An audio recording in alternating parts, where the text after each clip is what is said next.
hacía mucha ilusión estar hoy aquí. Me alegraba mucho poder estar con gente, porque las otras veces siempre ha sido una cámara. Y yo siempre decía que echaba en falta feedback, ¿no? Cuando la gente te escucha y parece que te sigue o algo así. Y la verdad es que, bueno, ahora mismo me siento un poco abrumada por el momento de oración. Estaba pensando que con todo este peso, ¿no?, atmosférico que hay, esta carga, que es difícil ponerte a hablar ahora. ¿Qué dices después de la situación que estamos viviendo? Pero bueno, cuando yo preparé esto, pues no estábamos en esta situación. Y elegí este tema, yo creo que de una forma que a mí me parece que tengo que contar, ¿no? Algo que yo creo que tengo que contar. Cuando me propusieron predicar hoy, ahí me vino a la cabeza compartir por qué elegía Fe y Vida en otro sitio, ¿no? ¿Qué había en la comunidad que a mí me hacía optar por esto? Entonces, me acuerdo que estaba pensando en ello, estaba en la cocina de Siquem y llegó Rocío. Y le digo, Rocío, me han pedido que predique. Me dijo Rocío, ¿por qué no predicas, por qué no cuentas por qué estás en Fe y Vida y no estás en otro sitio? Y dije, pues mira, estaba pensando hablar de eso. Y entonces me fui a Valencia y me dijo Alejandro, oye, ¿podemos hacer una reunión el sábado por la tarde y cuentas por qué estás en Fe y Vida? Y dije, mira, me viene muy bien porque tengo que predicar y me viene bien ir adelantándolo. Y el viernes pasado conocí a una persona y le dije, estoy en una comunidad. Y esa persona me dijo, yo estoy buscando comunidad. Dije, vale, pues voy a contar por qué estoy en Fe y Vida y no en otro sitio, ¿vale? Yo lo primero que quería hacer un poco era ambientar cuál es mi origen en la fe, o sea, no cómo fue mi conversión, sino de dónde vengo yo espiritualmente. Yo crecí con las Hijas de la Caridad, en los colegios de las Hijas de la Caridad, y me convertí en un encuentro que hacían para jóvenes que se parece un poco en la estructura a lo que hacemos al Impacto. Empezabas el jueves y acababas el domingo, te juntabas con un montón, pero un montón de gente de tu edad, y en ese encuentro un día, pues yo tuve un encuentro con el Señor. Así es como yo lo llamaba antes de saber que eso era la conversión. Yo decía, pues yo conocí al Señor, yo me encontré con el Señor cuando tenía 16 años, ¿no? De aquella época, la verdad es que a mí me vino muy bien en muchas cosas. Bueno, es un tema largo que no voy a entrar, pero las Hijas de la Caridad, además de estos encuentros, montaban una escuela de catequistas. Tú podías ir una semana antes y empezabas 5 días de formación, que tenías de todo: moral, teología, cristología, misionología, y estabas 5 días, mañanas con clases y tardes con talleres. Y así estuve 5 años. La última vez que fui a la JMJ de París, año 97. Bueno, y con toda esta formación y con todo esto que yo había aprendido, pues yo cuando estaba aquí seguía formándome más. Era catequista en la parroquia, iba a las escuelas de catequistas de la diócesis y venga a saber un montón de cosas de la fe, ¿no? Hasta un punto que yo cuando tenía 30 años, que entonces ya había sacado las oposiciones, bueno, 30 y tantos, yo tenía la sensación de que lo que yo más sabía era sobre mi fe, porque como yo soy funcionaria, yo siento que yo no tengo profesión. O sea, no es como el peluquero, el mecánico, o sea, cualquiera puede ser funcionario. Yo tengo una compañera que es licenciada en económicas, pero tuve una que era licenciada en matemáticas. Entonces, cualquier persona no es una profesión en sí. Tú te estudias las cosas de la administración y trabajas de eso, ¿no? Entonces, mi sensación era que de lo que yo sabía era de mi fe, yo sabía dar razón de mi fe. Había escuchado muchísimas cosas, ¿no? Y con este panorama, o sea, con este percal, yo conocí a Meji, bueno, la conocía de antes, pero coincidí con Meji en un voluntariado en la parroquia de aquí al lado. Y Meji me invitó al último encuentro que tuvo la comunidad. Hacían un encuentro anual, el último Visión. Yo estuve en el Visión del 2010, que fue el último. Vale. Y ahí pasaron 2 cosas que yo creo que son muy sencillas y muy simples, que me parecen que no tienen trascendencia. O sea, contándolas digo, bueno, pues para mí me supusieron un cambio en mi forma de entender la fe. No fue tanto de entender la fe como de entender que había un mundo que yo desconocía. Y eso yo lo vi en ese encuentro. La primera de las cosas es muy simple. Habíamos terminado de comer y yo estaba en una sobremesa con más gente. No sé cuánta gente estábamos, pero yo recuerdo a alguna chica que entonces estaba soltera, que luego ya se casaron todas las que estaban solteras allí. Y esta chica estábamos hablando, yo creo que del servicio, de lo que haces. Claro, yo llevaba toda la vida en la parroquia, no había estado mucho tiempo en la parroquia. Y en un momento determinado ella me dijo, hablando un poco de la idea de que la gente soltera pues es la que dedica más tiempo a las cosas de la fe, del servicio, de tal. Y ella, esta persona, me dijo, ya, pero es que no se trata de que estés soltero o estés casado, se trata de que tú hagas lo que Dios te pide, independientemente. ¿A ti qué te pide Dios, no?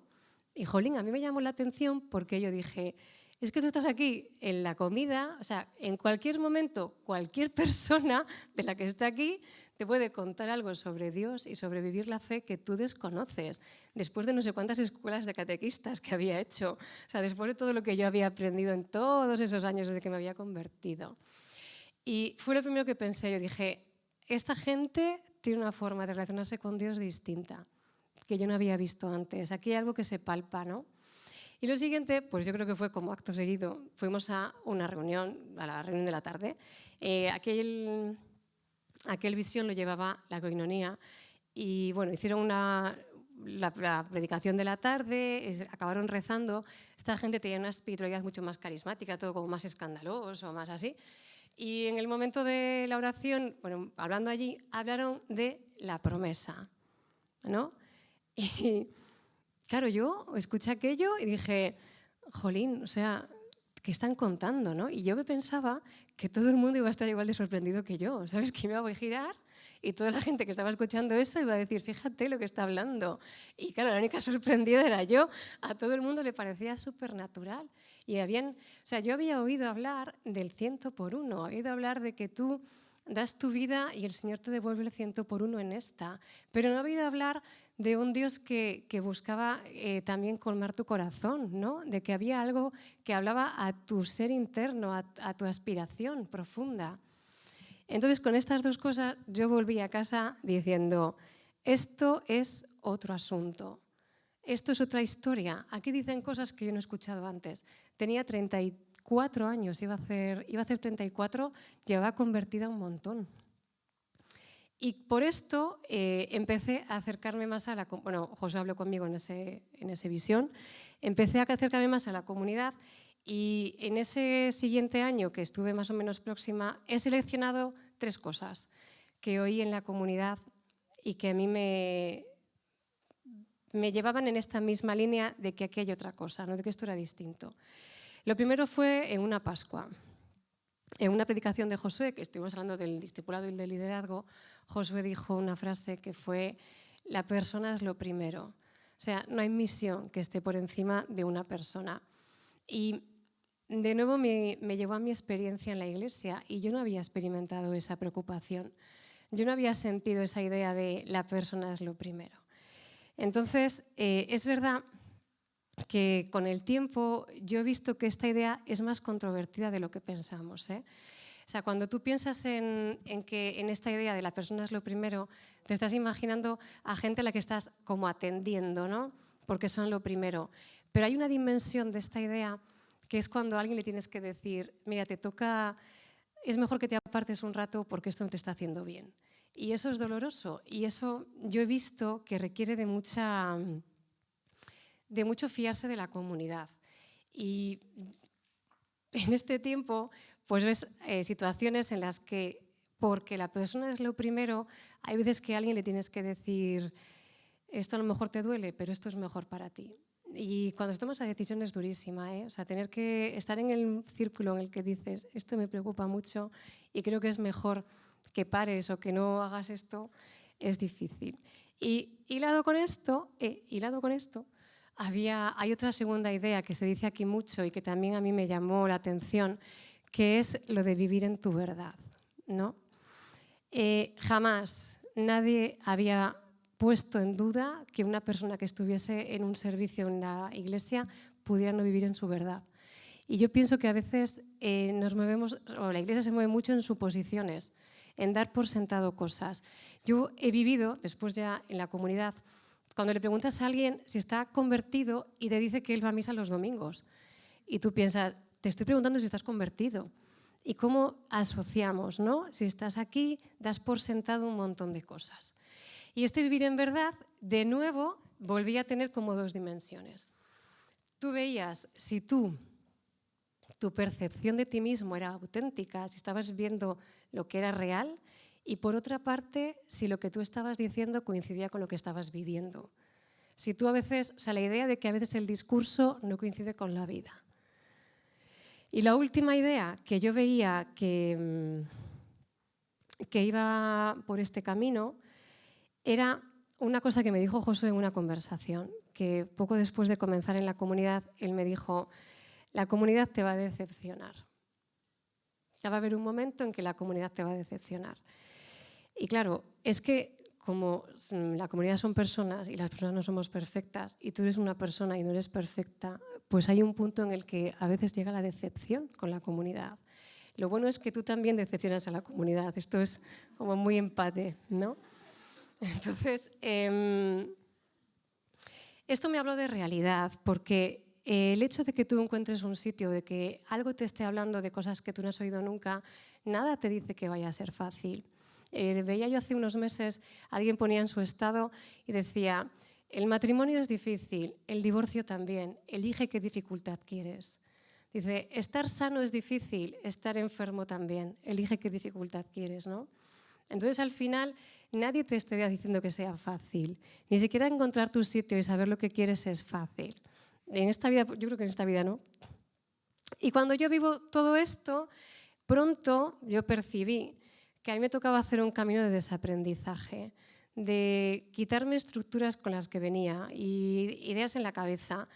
Y en este sentido me vino muy bien la célula que tuvimos. En la célula se trabajaba un libro que dio lugar a Audacia, que está en la web, si alguien lo quiere comprar. Y ese libro, una de las cosas que a mí me benefició en este camino de la célula es que me ayudó a conectar, a poner nombre a cosas que yo había vivido que no sabía que tenían un nombre y que tenían un nombre porque alguien había pensado sobre ello. O sea, no es que fuese todo como accidental. En la conversión, a mí me dijeron: ¿tú cuándo te convertiste? Y yo hilé y dije: espera, se están refiriendo a aquella vez que yo tuve esta experiencia y dije: yo quiero esto siempre, todo el tiempo, para mí, para toda mi vida. Se están refiriendo a eso, el discipulado, el quebrantamiento, un montón de cosas que me ayudaron a desarmar esa cabeza. Y necesitaba quitar esas estructuras porque llegó un punto, había momentos en los que yo decía: no capto, no lo estoy pillando todo, algo se me está escapando, porque yo notaba que mis hermanos me hablaban desde una profundidad que yo no conocía. O sea, a lo mejor a gente que en aquel momento me hablasteis os parece raro, pues a mí también me lo parecía, pero yo sentía que había cosas a las que no llegaba. Y si no desarmaba, no iba a poder entrar más profundamente. Lo bueno es que en todo tiempo, continuamente, lo que te dice la comunidad, o sea, lo que nosotros decimos es que nosotros no nos separamos de la Iglesia un ápice. No te separas del magisterio y no te separas de lo que la Iglesia dice. Y ese es como el sello de garantía. O sea, no vamos a decir ni vas a escuchar aquí nada que la Iglesia no esté de acuerdo. Y eso daba lugar también a que tampoco tenías más cargas que las que la Iglesia te ponía, ¿no? Encontrabas una fe que iba de tu vida, no iba de más cosas y más cosas y más cosas, ¿no? No iba de lista de lo que hay que hacer, lista de lo que no hay que hacer, y ahora, ¿no? Había una carga que es la que la Iglesia dice para todo el mundo, no ningún extra. Y esto me hablaba de una espiritualidad que admitía muchas sensibilidades. Yo veía, nosotros tenemos una forma de rezar, de corte, como me dijo Sonia en aquel retiro, no somos carismáticos, nuestra espiritualidad es de corte carismático. Y sensibilidades distintas caben. Entonces, yo veía que yo teniendo una espiritualidad distinta, podía encajar, ¿no? Y la conclusión que yo saco y que quiero decirle a cualquier persona que esté intentando buscar su sitio es que no puedes acercarte a conocer una realidad, la que sea, si no estás dispuesto a desaprender en algún punto. No tiene sentido moverte a ningún sitio en la rigidez. Yo creo, por lo menos yo fue como lo viví. La verdad es una, pero se llega por muchos caminos a veces. El Señor se manifiesta de formas distintas, ¿no? Y con el tiempo, o relativamente al mismo tiempo que esto iba sucediendo, yo empecé a recibir cosas de la comunidad que solamente podía recibir en la comunidad. Yo siempre he dicho, cualquiera que me habéis oído, que yo nunca he tenido la experiencia de que Dios me hable. Yo no tengo la cosa de, el Señor me ha enseñado, me ha mostrado, a mí eso no me pasa. Y el hecho de entrar en comunidad me permitía como un canal más de comunicación. Abres otra puerta. Tienes unos hermanos que te van a decir cosas, que vas a dejarle, si tú te dejas, vas a dejar que te hablen.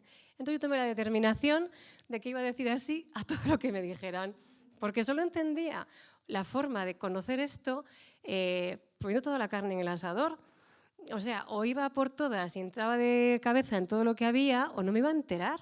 O sea, o me podía quedar cosas fuera. Y al final, si tú te propones hacer un discernimiento, tienes que hacerlo con todas las consecuencias, yo creo. Es como si alguien se mete en una relación y pone prudencia, pues no te metas, ¿no? Y siguiente cosa que me dio la comunidad. De repente empecé a sentir preocupación porque la gente se convirtiera. Porque claro, yo venía de un sitio, o sea, yo no he visto convertirse a nadie, jamás. O sea, me había convertido yo, se habían convertido mis hermanas y se acabó. Y no había visto más. Entonces, de repente, estaba con un grupo de gente que su realidad y su historia era haber visto conversiones y gente que se convertía. Y claro, llegó el primer impacto. Yo al primer impacto fui... O sea, yo pasé 4 días perpleja, porque estaba allí, estaba Aitor con una guitarra y yo estaba en lo de Sonia, todo el tiempo a lo de Sonia. Y yo decía, ¿esto funciona? O sea, esto, claro, alucinaba. Y yo, que llevaba a Claudia conmigo aquel año, que ahora fíjate tú dónde está Claudia, ver a alguien convertirse es lo más asombroso que puedes ver. Es lo más asombroso. Ver una vida que es distinta de la noche a la mañana. Además, yo creo que justamente con el caso de Claudia fue especial, porque Claudia también tuvo una conversión y también fue por todas. O sea, Claudia iba por la asamblea diciendo a la gente, hola, soy Claudia, ¿tú quién eres? Invítame a tu casa, quiero conocerte. O sea, en ese plan. Era una niña cuando aquello. Y desde ese momento yo mido el impacto como... O sea, para mí el éxito del impacto basta con que uno se convierta, pero es suficiente, porque como nuestra realidad es chiquitilla, yo creo que funcionamos de uno en uno, o sea, de persona a persona, ¿no? Y entonces todo el dinero y todo el tiempo está bien invertido si uno se convierte en el impacto, es más que suficiente. Y gracias a eso, a que nos hemos mantenido con uno a uno, el otro día ha venido a vernos un chico así que ha pasado una temporada muy mala, que nos conoció en un impacto y en las Pascuas, y ahora puede volver a la Pascua, puede volver al impacto, porque nuestro criterio ha sido con uno, suficiente, repetimos, con uno que le pase volvemos a empezar, ¿no? Y hilando un poco con lo que contaba el otro día, hace 2 semanas, Luis, hablando del sentido, yo creo que todo esto que yo he vivido, todo lo que he conocido en la comunidad, ha dado mucho sentido a mi vida. A ver, yo creo, objetivamente, que a mi vida no le pasaba nada. O sea, desde fuera tú veías mi vida y yo tenía salud, tenía un trabajo fijo, tenía una familia que me quería, no sé. O sea, tenía gente con la que tenía mi vida social. Sí, a mí nadie me veía y me decía, pobre chica, ¿sabes? Está pobre, que tiene trabajo fijo, una familia que le quiere. O sea, no era el caso. No sucede, eso no es así. Pero es verdad que yo he encontrado en la comunidad una forma de vivir que yo no sabía que podía ser. Yo no sabía que se podía vivir como vivo yo. Y yo estoy contenta con mi vida. A ver, lo mismo mañana entro en crisis o mañana no estoy contenta, pero hasta ahora yo llevo una vida distinta, no conozco a nadie que viva, o sea, quiero decir, fuera de estos círculos, ¿no? Yo voy al ayuntamiento a estar con mis compañeras y les cuento mi vida y la gente me dice, pues estás entretenida, tú estás muy entretenida. Y yo, sí. Y al final la vida que yo tengo no es la vida que yo esperaba, pero yo sigo pensando que a mi vida no le pasa nada. O sea, no sigo sintiendo que nadie tenga que venir a rescatarme de mi vida, ¿no? Y la otra cosa que yo veía que esta comunidad por lo menos tiene y que, a ver, yo no quería pecar de sentimentalista, pero es que, honradamente, nos queremos. Y yo creo que eso es una cosa que no todo el mundo tiene. O sea, somos un grupo de gente súper distinta, con realidades súper distintas, que en otras circunstancias jamás nos hubiésemos cruzado, que se quiere. Como en Hechos 2. Es verdad, ¿eh? Yo he vivido, ya son muchos años, y al final el último Visión fue en el 2010, ya son 12 años, ¿no? He vivido gente que ha entrado y gente que ha salido de la comunidad. Cuando la gente se va a otro sitio, se vive con paz. Al final no sientes que pierdes nada, ¿no? Cuando la gente no se encuentra bien y no se vuelve a comprometer, sufrimos, todos lo sentimos, todos acompañamos ese sentimiento a esas personas. Y es cierto que aunque las relaciones a veces son más estrechas con unos que con otros, tengo un montón de gente que me quiere y parte de ese montón de gente es mis hermanos de comunidad. ¿No? El Señor te da hermanos de comunidad que te quieren también. Hables más con ellos o menos, tengas más conexión con unos que con otros. Y lo último que... La verdad es que estoy yendo rápido, yo pensé que iba a tardar un poco más. Lo último que queríamos señalar de por qué Fe y Vida es lo que dice Sonia, que decía Llobio, de nuestra vocación. De nuestra vocación a vivir en el filo de la navaja, ¿no? O sea, entre dos mundos. Entre el mundo, estás entre el mundo y Dios, la fe, el mundo. Ahí en medio es donde nosotros hacemos nuestro camino, ¿no? Con ese riesgo que siempre sobrevuela de la mundanidad, pero bueno, yo no me considero una persona mundana. Y vivir en el mundo sin pertenecer en él, ser uno más en el mundo y al mismo tiempo ser distinto a lo que hay alrededor, creo que es una vocación muy chula. Y creo que es una vocación muy necesaria en un mundo en el que la brecha entre la Iglesia y la fe, todo lo que tiene que ver con la espiritualidad y todo lo demás, cada vez es mayor esa brecha. Creo que poder movernos en esa línea puede ser algo bueno para la gente que nos rodea y que la gente que busca. Bueno, esto es un poco lo que yo he visto y saco dos conclusiones. Así. Una es para la gente que no es comprometida y la otra es para la gente que es comprometida. Para los no comprometidos, si nos estás escuchando o si en algún momento oyes esto, yo tuve la sensación cuando conocí la comunidad de que a mí se me ponía delante una especie como de pared translúcida, que sabes que hay algo detrás, que tú estás viendo que hay algo detrás pero no alcanzas a ver. Yo tuve la sensación, es como cuando dicen que la vida está al otro lado del miedo. Pues yo te digo que la fe o la vida de fe está al otro lado de lo que siempre has vivido en la fe. O sea, si en los últimos 20 años tu relación con Dios es igual, es la única relación que tienes que es igual en 20 años. Es verdad, porque con tu madre no te relacionas igual con 5 que con 25, ni con tus hermanos, ni con tus amigos. Entonces, al otro lado de lo de siempre, que está siendo siempre igual, hay una vida de fe. Y si tú encuentras un sitio que te enseña esa pared, quédate y haz todo lo posible por romper la pared. Y es como que te ponen un techo que puedes superar y que es un techo que hace muchos años que no te han puesto, porque eso te pasa al principio de convertirte, que sí, tienes el techo y avanzas, pero 20 años después o no sé cuantísimos años después, yo encontré un techo que romper y poder avanzar. Y para los comprometidos, mi conclusión es la siguiente. A mí me convenció gente que tenía una relación con Dios que hablaba de cosas distintas. Yo encontré en la comunidad el sentido de la frase del Evangelio de ¿dónde vamos a ir si solo tú tienes palabras de vida eterna? Yo eso lo encontré en la comunidad. Y no es porque nosotros tengamos el Evangelio bueno y los demás no. O sea, es porque somos capaces de vivir el Evangelio de otra manera y crucialmente porque tenemos una comunidad detrás. Y esta era mi conclusión. Entonces, la pared translúcida para los de fuera, cuidar nuestra relación con Dios para los de dentro, porque es lo que la gente que haya intuido algo de Dios le puede llamar la atención, porque lo de siempre lo van a encontrar donde siempre. ¿Vale? Pues bueno, he terminado.